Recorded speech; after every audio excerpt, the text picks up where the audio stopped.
again, I was in the snow in the first joint.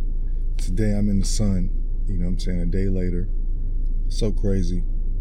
It's cold. It's still cold though, but I feel like the worst of the winter is behind us, It takes that sometimes, in life we have to pivot.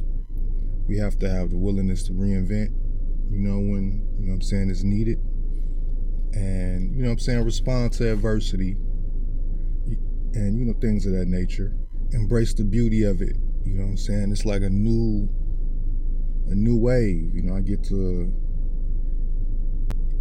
approach things a bit differently. And what I'm realizing too, a lot of it, reinvention, a lot of times, especially, in middle age, as they say, a lot of the reinvention is really just, returning, to what you were. You may have a passion for something, and along the way you may have abandoned it. You may have abandoned like a particular approach to things. It's like you reach a point where the thing that you love, becomes a job, right?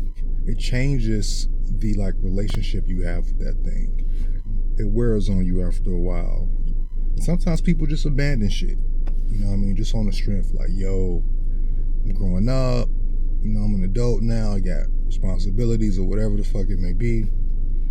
And then people just abandon things, man. And, I think, for me, the metric is always when I was a kid, I liked whatever it may be, and I'm living on a line, right?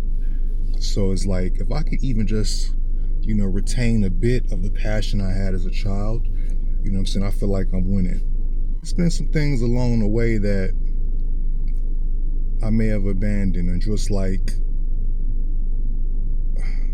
don't know, things happen. And then you begin to view things a bit differently, And I feel like the real pivot I'm making, honestly, is just returning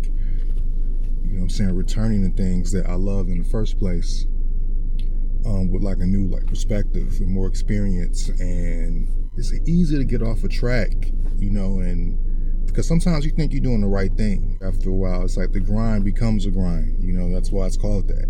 And that's perhaps the thing that I'm working through above all else. I feel creatively, and just I got the vision, I got the work ethic, and I know how to put things together and just, come up with a plan and put people in position. The hurdle for me at this point is remembering that it's all right to be seen. A lot of what, the vlogging is and will be for me is a practice in being seen, and the more I could do that, the better off I'll be. So, I'm hoping that I'm able to help others, within the journey, and I'm able to help myself. Yeah, I think I'll enjoy the view for a minute, and then I'll be out of here. So I appreciate you guys. Talk to you tomorrow.